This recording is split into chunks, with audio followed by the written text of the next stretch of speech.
Hi, everybody. Thank you for coming out to this panel. We have one more panelist who is texting me. They are walking up right now. So I'm going to vamp for a little bit while we wait for them to actually come in the door. But we can start, because she'll be on the end. So by the time we finish introductions, as I stretch and she walks in the door, vamping totally worked. Excellent. As she gets settled, we'll introductions. Thank you, everyone, for coming out to talk about consumer trust in the age of AI, something I personally am passionate about and interested in. I'll start introductions by saying, hi, I am David Cooper. I'll be moderating the panel today. My day job is Executive Director at Therapists in Tech, which is the largest organization of mental health clinicians working in digital mental health. Storm is helping me by giving me another microphone. Trade you out for that. And there we go. David Cooper, Executive Director at Therapists in Tech, the largest group of clinicians working in digital mental health, doing product, doing marketing, doing sales. We talk about AI a lot. And I'd love to take the opportunity now to go down the panel and have my panel introduce themselves. Great, thanks. So my name's Chris Sullins. I'm the CEO of Central Reach. So Central Reach is the largest EMR for therapists. We also work with teachers and job coaches and others that are working with kids on the autism spectrum and have broader developmental disabilities. Got my own. How are you, everyone? Super nice to meet you. My name is Kevin Fayok. I work for Aon. Aon's a big risk management consultancy where I run innovation. I spend most of my time on the healthcare side, on the human capital side. And I have to say, this is like so fitting because we're talking about AI, and the shoe game up here is strong. So that's the best part of the Behavioral Health Tech Conference so far, is like the shoes have been on point. So. Hi, I am not Manul Mandal. I'm Tim Blevins. I got the call late last night that Manul had a family emergency, and they asked me if I would sit in for him. Manul is the founder of, or co-founder of Ellipsis. Ellipsis has developed the ability to screen, assess, and produce a risk score for anxiety and depression using voice and speech recognition, so voice biomarker we call it, and also have more recently expanded into AI case management capabilities. I'm a psychiatric social worker by background and training, not a technology person at all. I spent about 20 years with Aetna, a few years with Cigna. Most recently, I was Senior Vice President of Optum Behavioral Health, where I ran the employer business. So nice to be with you, and I hope I can add something because I'm sort of learning to spell AI. So. Hi, everybody. My name is Greta McEnany. Most recently, I was a victim of all of the construction getting in here. So thank you for your patience with me being right on time.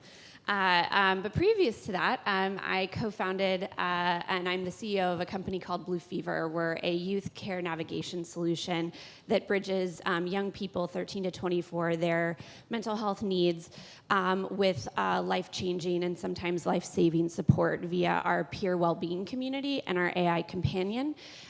We have been building in the AI space since late 2017, so a long time. We built one of the first evidence-based mental health empathetic AIs for young people. So I can share more about that journey on the panel, but it started off with me texting a bunch of teens and then realizing, my co-founder and I couldn't text, 10,000, 20,000, 30,000 teens, so we needed to build some kind of personality and chatbot.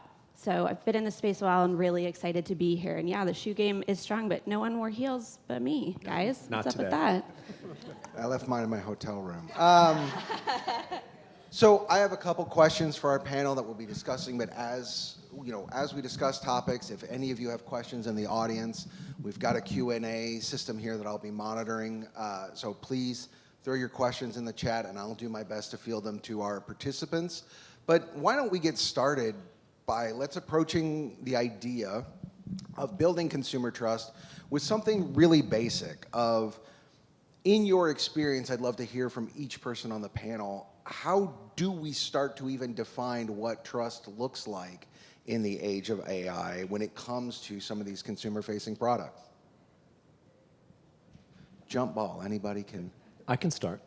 I think the definition, David, is actually quite simple, right? And it's, the idea of the foundation of trust is simply balancing consumers' interests with technological process, right? So I don't think any consumer expects the process to stop, slowing down sort of the increase in applicability of these different models, but they want to make sure that their interests are being balanced. And I think throughout today, we'll probably talk about transparency, we'll talk about explainability, we'll talk about privacy, of course, security. But I think the consumers have come to expect that in order to trust any type of model, healthcare or otherwise, they just need to know that their interests are being balanced with sort of all of the changes happening around us. Yeah, I'll go next. I think that's a great definition. I'll add, I think, we work with young people. So I find that their approach to AI and their openness to it is a little bit different than us older folks. So I'd break down trust in a framework of, I really think about like what would trust look like in a relationship from like human to human.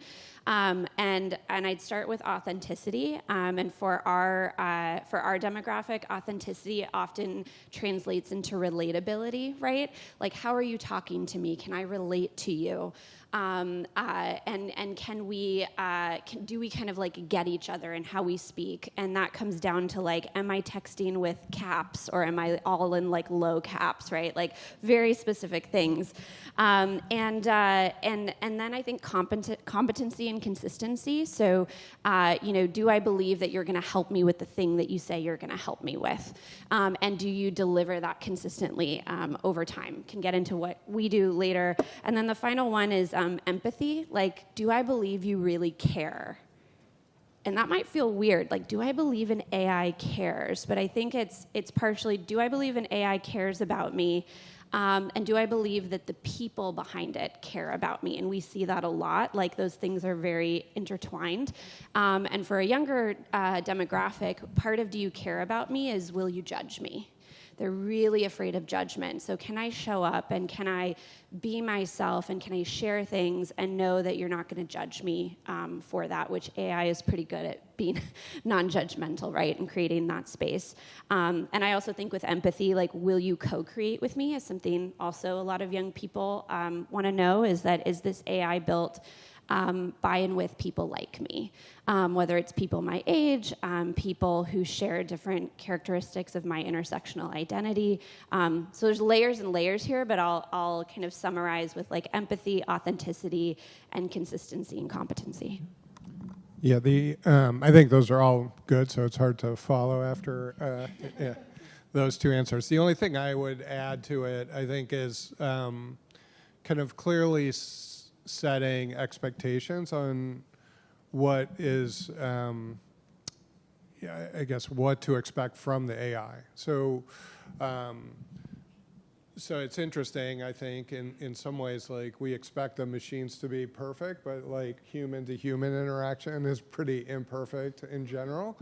And so it's fine when somebody says something or does something like that's inauthentic or whatever, because I kind of give them a pass. But like, if the AI does something, then it's like, oh my God, the machine's like totally gone off the deep end. So I think part of it is just setting expectations again of like what should I expect from this and how is it different? We want it to be good. All of us are working for it to be as accurate as possible, but the reality is like it's never going to be perfect. And I think if you understand that, you can kind of navigate it in the same way you would navigate like life. I mean, at the end of the day, it's the more we kind of lean into AI, the more I kind of find that all of us are prompt engineers. We just have to ask the right question, and if we don't, we get the wrong answer, whether that's to a machine or a human. And so I think that's kind of part of what you have to consider when you're developing it, but also when you're setting expectations. I just want to jump in and like plus 100 to that. I also think when you set expectations and maybe an AI messes up in a way, or is like, hey, I can't answer that, right? Explaining why we found is really helpful as well. It's like, well, why did I mess up? Maybe I didn't understand you, or hey, like I'm not programmed to like deal with that particular topic. Like you need to go here. So we found that it's setting the expectation and then explaining why that expectation is the way it is really helps people build trust as well. Well, I think it's incumbent upon like building in some type of feedback loop. Yeah. Like you have to be able to report when something doesn't go right. You can do that when you're talking, one-on-one. Hey, I didn't like what you said. That didn't resonate with me. We should have the ability to opt in or frankly opt out of the use of some of these tools, but have the feedback loop to say, that's not actually what I intended the result to be. So. I've been thinking about the early days of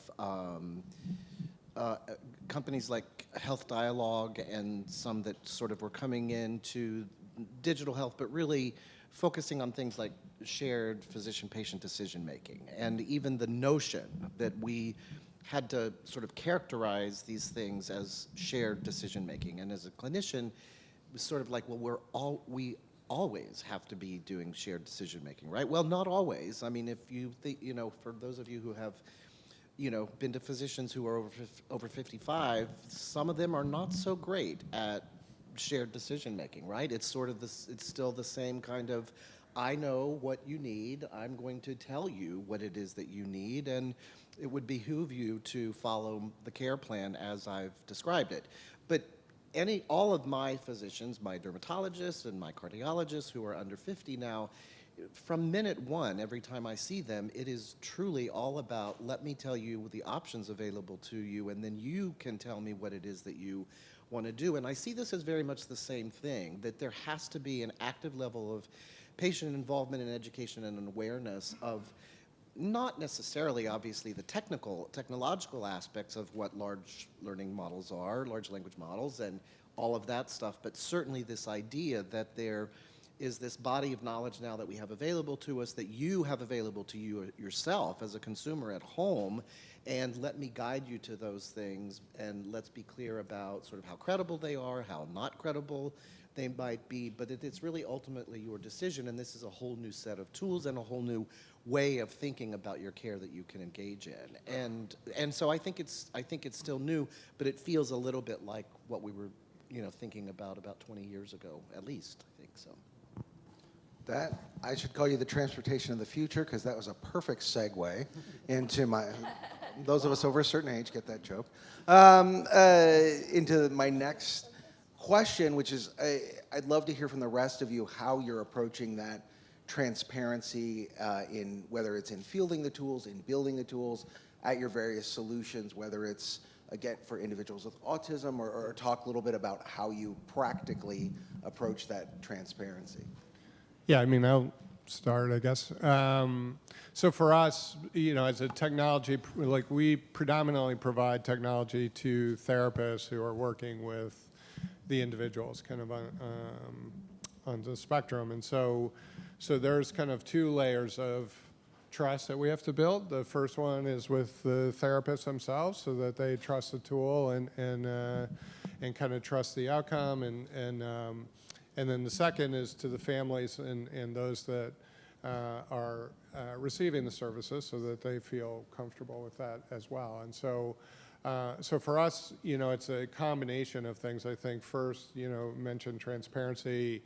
As we think about things like UI design, right? So if the tool is going to draft a note, we basically have a side-by-side of here's all the data that was used to draft the note, so that the behavior technician, therapist, clinician can actually see, okay, like here's what I collected, here's the information that I would use to draft the note, and here's what the note was drafted, and as a result, I think it's easier to see and easier to do, frankly, the QA on it, and in a lot of ways the quality is much higher.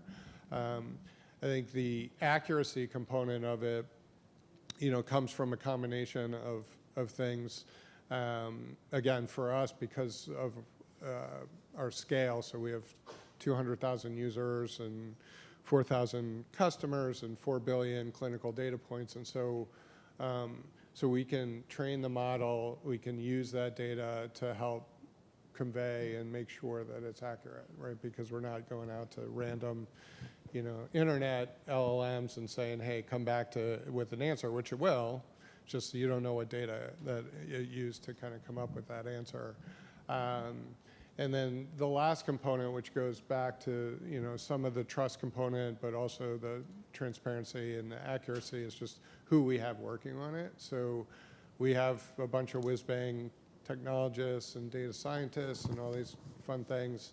But the people developing the solution, the people doing the QA on the solution, the people that are looking at the results, prior to kind of delivering it to a customer and then post delivering it to a customer in an ongoing way, are all clinicians who have been working with kids. So they're the customer, right?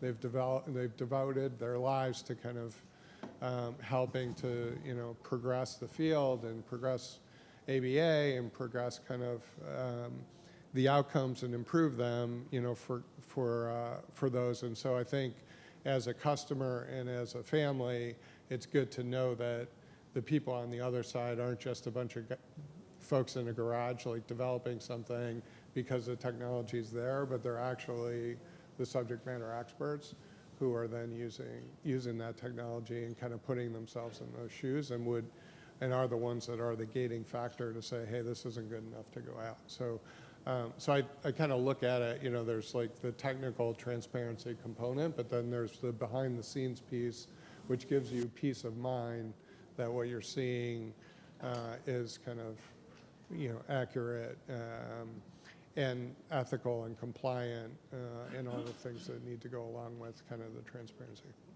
I like how you characterize that. I think I come at it from an employer lens. So Aon works with organizations all throughout the world. It's actually very funny. What the number one question I've gotten in 2024 so far is employers are like, hey, how do I adopt AI? I'm like, that's not really a thing. It's not like, hey, I would like to do AI. But I think it comes to transparency being sort of this proverbial balance of innovation with accountability and technical considerations. And I think so much of it, when I think of the employer lens, is thinking about simplicity in jargon-free language. I mean, so much of what we do, sort of this industry around the sort of benefits consultancy, is that we need to communicate to members what they have from a benefit perspective, from a clinical perspective, in a way that they understand. I mean, think about the disconnect in people understanding how deductible and coinsurance works. Now layer on top of that, we want you to see a provider who's using a large language model. It's like, and I think the simplicity is key to actually driving that transparency. And I think from there we can filter down to like how we disclose the use of AI. How do we allow for, I mentioned this before, but like opting out of certain models and still having a human connection to the extent a member wants that? You have to think about the role of someone in human resources.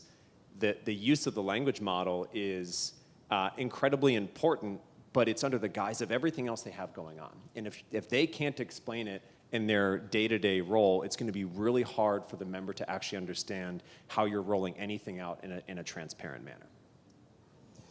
So as a clinician, one of the most interesting things I've observed in the last 4 or 5 years has been what the impact of telehealth has been on the relationship between patients and therapists. And as an old school clinician, when this was first coming about, I'm like, there is no way I would do that. I mean, the idea that I can't be in the room with the patient to be able to really fully understand kind of all of aspects of their nonverbal behavior, and if I need to be the one that hands them the Kleenex or the box of Kleenex to be able to use that as part of my therapeutic interaction with them, by God, I want to be able to do that.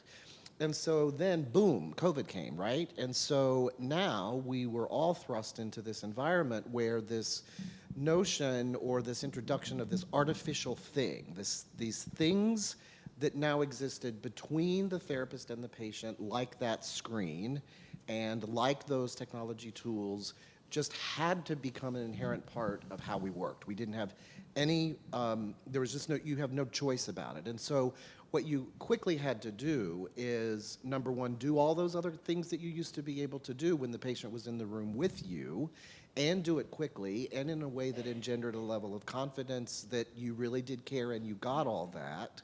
But then you also had to bring in all kinds of other things around the interventions that you made with them, including things like being, you know, like not having your freaking cat jump up on your lap during the session. Like, you just can't do that, right? And you can't have your kids walking by. And so I see this as kind of the same thing again, where there's a whole new way of bringing data, information, tools, interventions to people who, by the way, whose lives are much, much more complicated today than they were 10 years ago. I know very few therapists who see patients who come in with a simple adjustment disorder with mixed emotional features. It's really people who come in with serious affective disorders, untreated depression or poorly treated depression that has been protracted or intractable. And so there's just now a whole set of complexities and things that therapists really do need at their disposal that they really do have to introduce. And as you do that, you have to engender that same kind of confidence that this is not just something you're pulling out of the air and that is truly just artificial. I think with transparency, and I've been listening to all of your answers, and I'm like, wait, we're talking about transparency, what's my answer? I think when we started off, we had a text message platform, and this was a luxury because we got to really work with talk to hundreds of thousands of young people, right, and automate that. And so when we built Blue in our app that exists today, and we added generative AI tools, we were really wary, right? Because the Blue that they were used to was going to be over text message was going to be different than the Blue that was in the app. So we started off by asking questions. I think that's something that we've gotten really, really good at. Is we started with really big surveys, which I know sounds counterintuitive, but teens love telling you what they think. They love surveys. They want to be heard. And so we started off by just asking a lot of questions of how do you use AI in general, right? What's important to you? Is data privacy important to you? Is having crisis resources, right, important to you? And we ask a question a lot about what is harm, right? And it's so interesting to hear what young people think harm is and what clinicians say harm is. It's fascinating. And so we started by asking them questions, and then we started by asking clinicians questions, and from there developed our strategy of what does onboarding look like, right? If you're onboarding somebody to talk to a generative version of Blue, how are you setting them up to understand what are long-term purposes, which our users really care about because they are wildly empathetic and want to build a better world. And so because we have this individual and community component, we were really transparent about what's the experience we're going to deliver to you, and then what's the experience we're trying to deliver to everybody. And the experience we're trying to deliver to everyone relies on us being able to use your data to understand how to make Blue better for everyone. So are you interested in that? And so for us, it was a lot of asking questions, a lot of testing, onboarding, and really understanding if they understood what we were trying to build and if they were on board with that.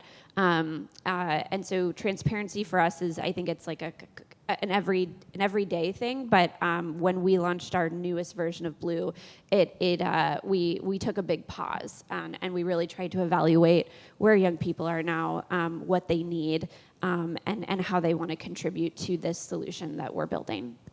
I want to double click on your survey comment, right? Because again, from the lens of the HR buyer from an enterprise perspective, so much of what they want to roll out is from the voice of their members so that they can feel like they have a differentiated way to be supported and have a benefits package. And so as we're thinking about these language models, there's sort of this toe around focusing of the consumer driving the adoption. And when I think about other forms of technology and how quickly they have scaled, it took Netflix 4.5 years to reach 1 million users. It took ChatGPT less than 5 days.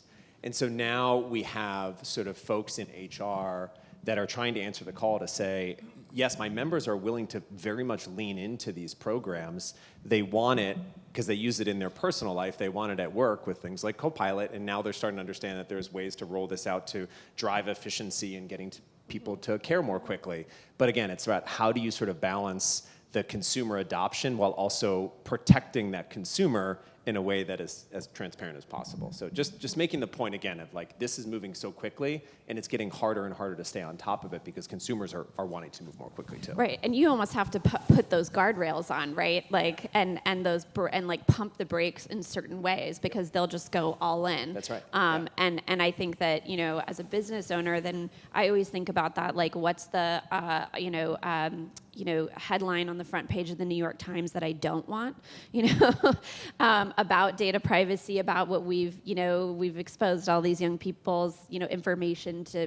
I mean, we haven't, right? But like that's the nightmare. And so it's balancing like the eagerness of the consumer with, and this kind of maybe gets into like ethics, right, and AI and what we're doing, David. But whose responsibility is it to think about that? That's right. Yeah, and I would, I had a similar thought, and just one addition around transparency is communicating your intent of what it is. That provides the guardrail, right? And so for us, like one of the first things we did was create, essentially, again, very simple, but like here's our philosophy in terms of what we're trying to do with AI. And that way you can be held accountable by your customers and the users to say, like, you said you were going to do it this way, and what I'm seeing is you're doing it that way, or somebody's trying to use it in a way and pushing you kind of down a path, again, to kind of open up the technology to do more stuff where you don't feel like the technology is ready. And again, the users don't have that kind of visibility to like what it can and can't do.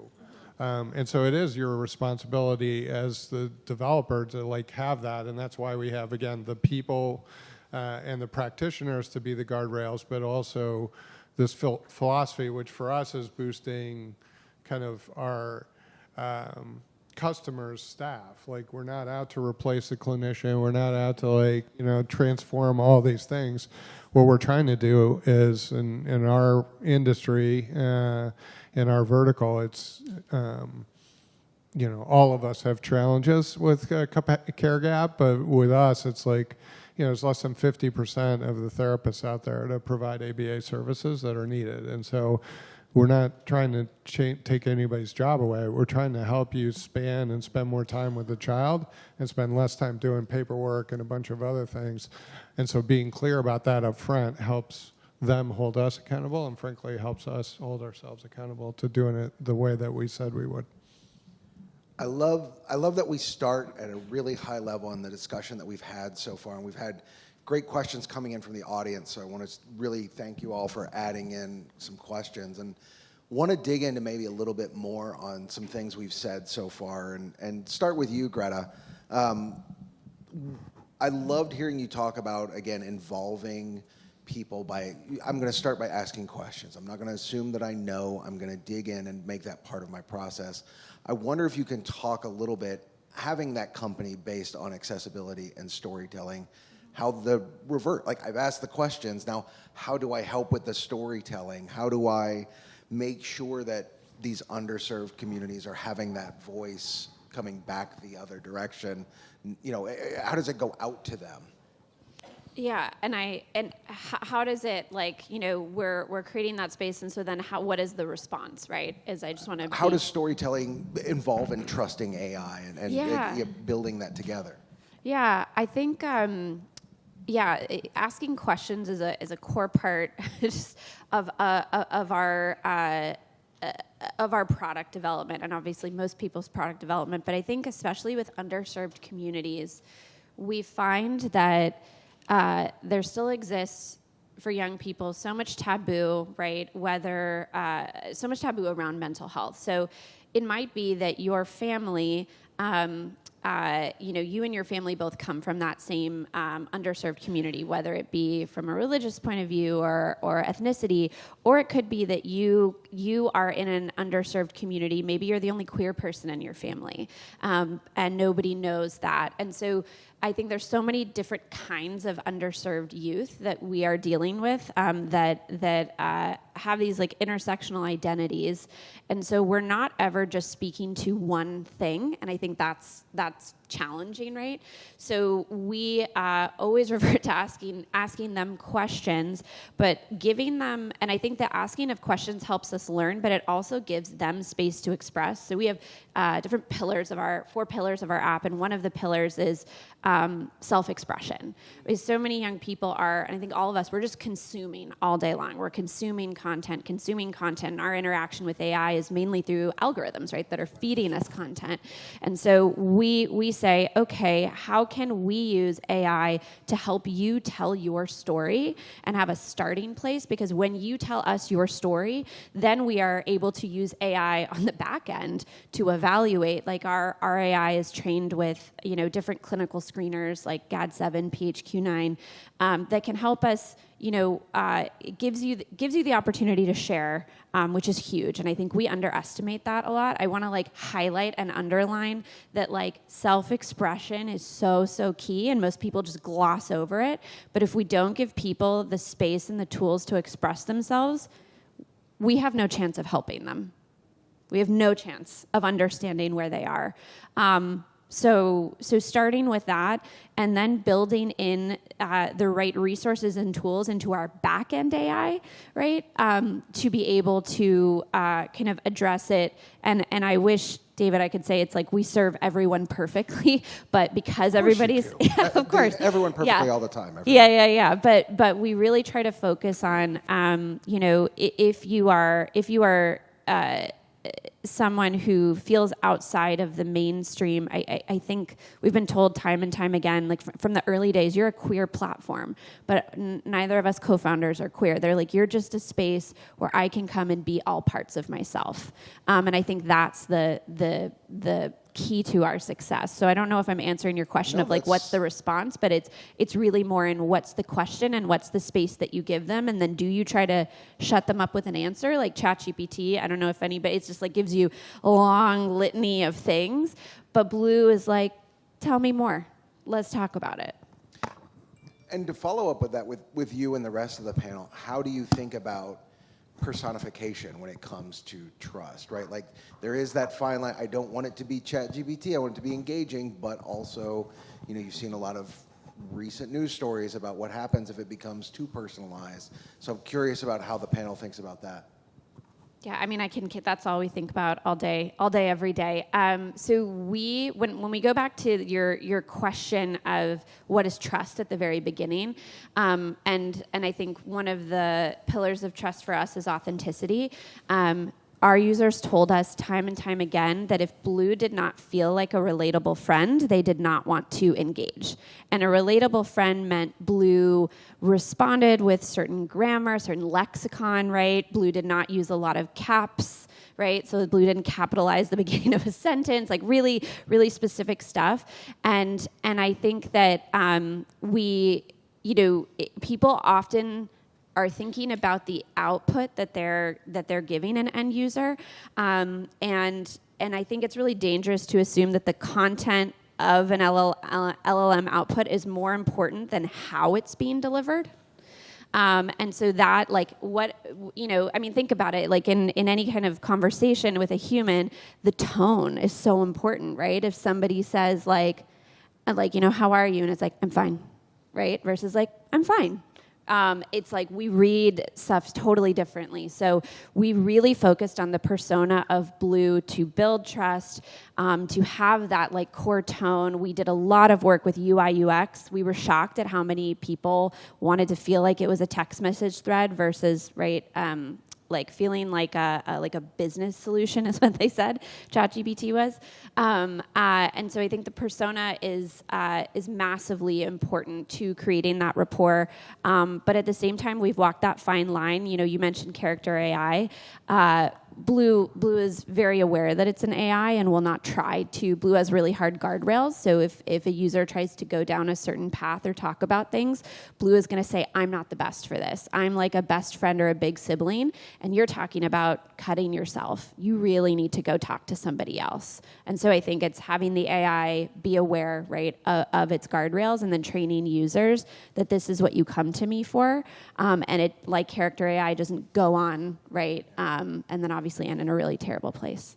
I mean, personification is important to ease the user. It obviously can't be a replacement for a human being, nor can it replace the requirement to get a speed to resolution, right? Like every time I go to homedepot.com, I type in speak with representative because I want to go through the decision tree. And the same thing with, clinical medicine, right? Is like, as you're having a conversation with the chatbot, if you over-rotate on the personification and it becomes a 15-minute conversation, I don't want to talk to someone one-on-one 15 minutes. Why would I want to do it with a chatbot? So I think that's part of the importance is like mimicking a human while still balancing getting your answer very quickly is perfectly acceptable. And I think it would be celebrated, but you don't want to over-rotate on all the pleasantries that, you just want to try to skip it's through. like mimicking. It's like, what part do we want our AI to feel human and what part don't we? Like for teens, like they want a response really quickly, and humans don't always respond really quickly, right? Yeah. So it's like, I want the benefit of AI who responds to me right away, but I want it to feel like a human in how they respond to me. Yeah. And I think it's walking that fine line. I think creating culturally competent capabilities is probably one of the most challenging things related to this. I mean, when you're working in a hospital and, some hospitals have translation capabilities through automation and stuff that are really, really good, and a lot of hospitals have translation capabilities that really suck.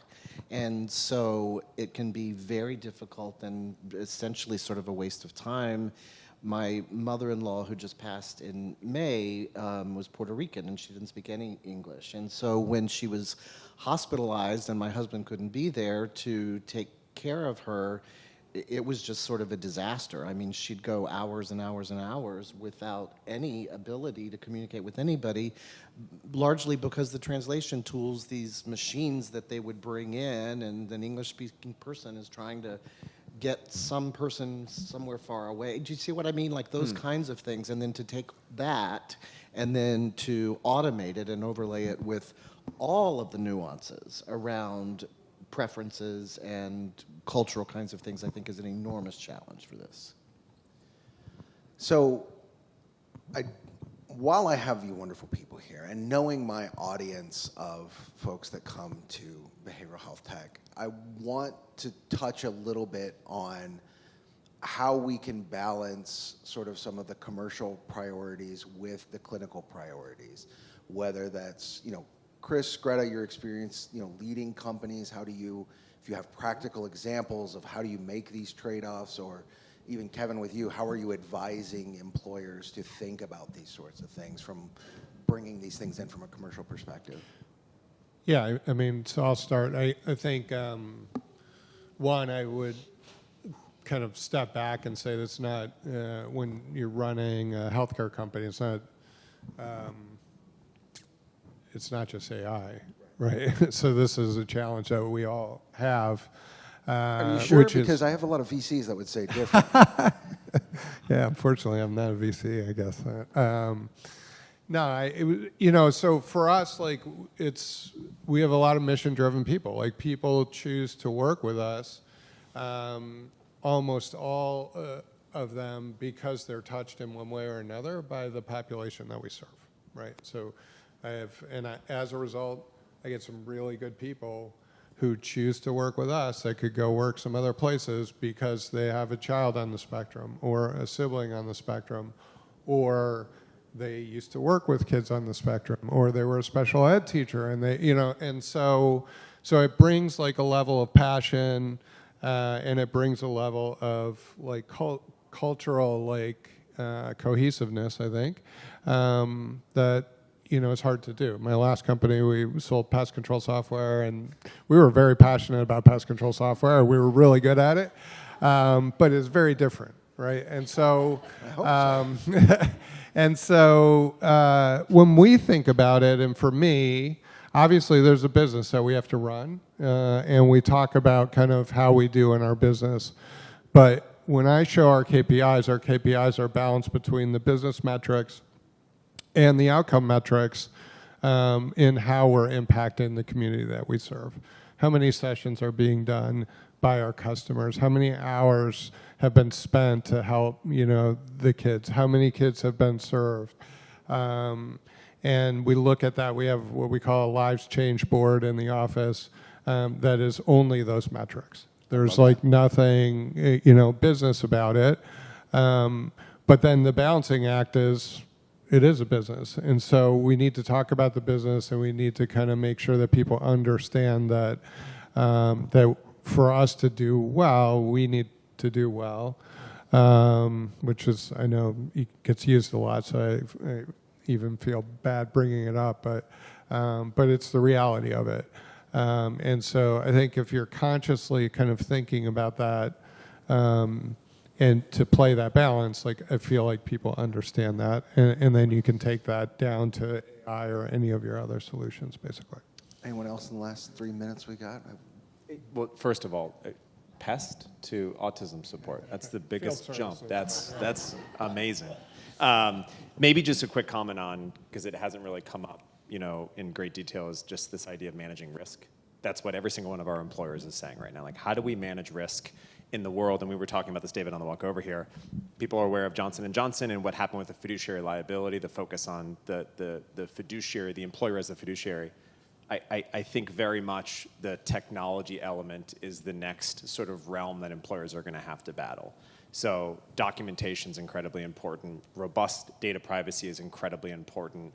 Being very forthright in how you are supporting your clients and prospective clients with SOC 2 and high tech and all these terms that employers have come to expect, but the data privacy, the transparency, gathering diverse perspectives on behalf of your employer clients, I think is so incredibly important. And the risk element is only going to get greater. We saw it from a cyber perspective on the risk side of Aon. We're starting to see it more on the AI side, and it's filtering over to human resources more now than it ever has before. It's making sort of the focus on PHI with medical claims seem like small potatoes when you think about sort of the applications for these language models, which I think I'm bullish, I'm excited about it, but you have to balance the risk and you have to be very open in the conversations that you're having. Excellent. I think with that, I will call it good with a little bit of 1 minute left. And anyone has any last comments, anything? Yeah.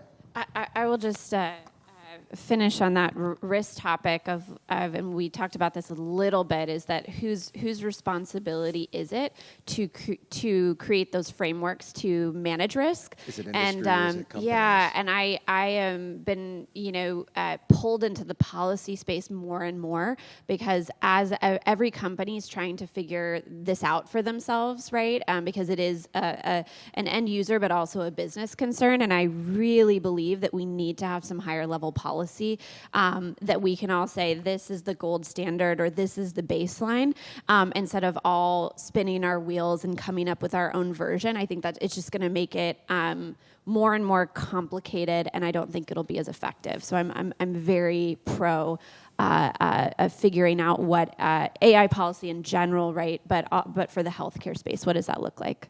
I love it. Thank you, everyone. Please give my panel a wonderful round of applause. So much more we could talk about on this topic, so please follow up with them after the session. Thank you.